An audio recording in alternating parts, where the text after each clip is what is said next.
Thank you so much for inviting us. Thank you for coming. Party.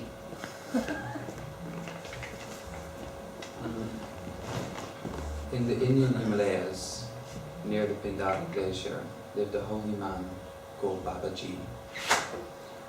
Far removed from society, he lived as one with nature. He spoke all the languages of the wildlife that was there in Himalayas. And every month, the gracious blue sheep of the Soluni Valley would gather around his house. And sometimes there would be snow pigeons too. And they came to listen to his ancient stories that he inherited from his forefathers hundreds of years back. And one night, when the moon was particularly full and shone its light all over the Pindari Glacier, he chose to share with his audience the most remarkable and sad story he had ever heard. His father told it to him when he was a little boy, and his father had heard it from his grandfather. His grandfather had heard it from his great-grandfather, and so on, to the very, very early existence of the ice. The story went like this. 10,000 years ago, from a place not far from here, was a village called Shulunki. Back then, the Himalayas were just big hills, green and lush, full of life. But the people then had never even heard of snow or ice. It was sunny every day. And the people in Shulunki lived healthy and good lives. And every day was the same as every other day. And on one sunny morning, a baby girl was born, named Pindari. And this girl grew up to be the most beautiful creature people in Shulunki had ever seen. Her hair was as black as coal, and her brown skin was like the richest soil. Her green eyes were greener than even the leaves of the famous tree of Alun. And most special, she was born with ears pierced with gold from the riverbeds in Haladini. Also, she had an incredible singing voice that would quiet even the birds of Dili.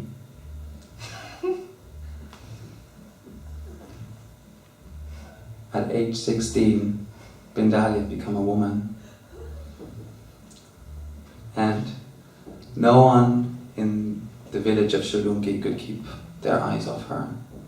And this caused anger amongst the villagers. And this anger grew more and more every day as Pindari's beauty grew more and more every day. But Pindari wanted nothing but to find a partner that she could wed in order to escape the hatred of the jealous ones and the staring of the desirous.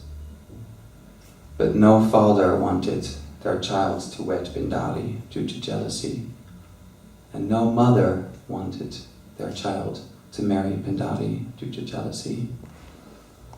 Now, what you must know is that in Shulunki, if a woman is 16 for longer than 40 days, she's considered a witch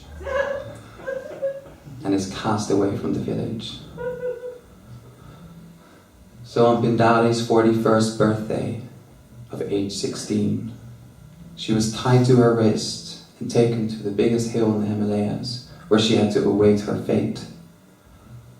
But weeks passed and Pindari was still weeping, for neither hunger nor thunder was willing to kill such a beautiful creature. And the sun too was terrified of burning Pindari's beautiful little face, so he hid behind the clouds, making the world feel its very first cold.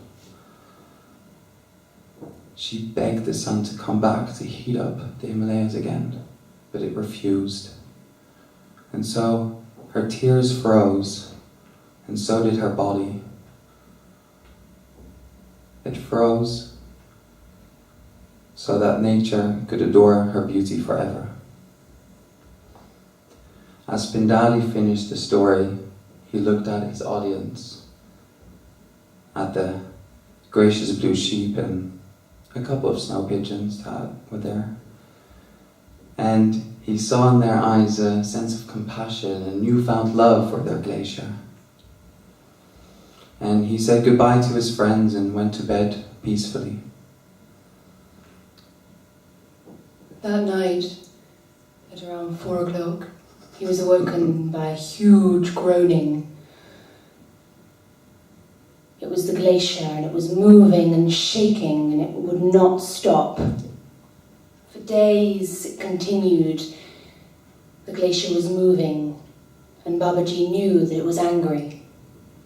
Ice was falling, avalanches, and huge, dark, deep, dangerous crevasses were forming. Babaji knew he had to do something to protect the inhabitants of the Himalayas, and so he went out onto the ice. And for days more, he tried to stop the glacier, he tried to console it, but to no avail. Until suddenly, through all the groaning and all the loud crashes, he heard the most beautiful, sweet voice, and he recognized it instantly as the ancient language of Shulungi. And so he followed it, like a moth to a flame, down into a deep, dark crevasse, right to the heart of the glacier. And there he saw the most magnificent creature. He saw Pindari. She was singing, but she was frozen, and in her eyes a most terrible pain. She was lonely.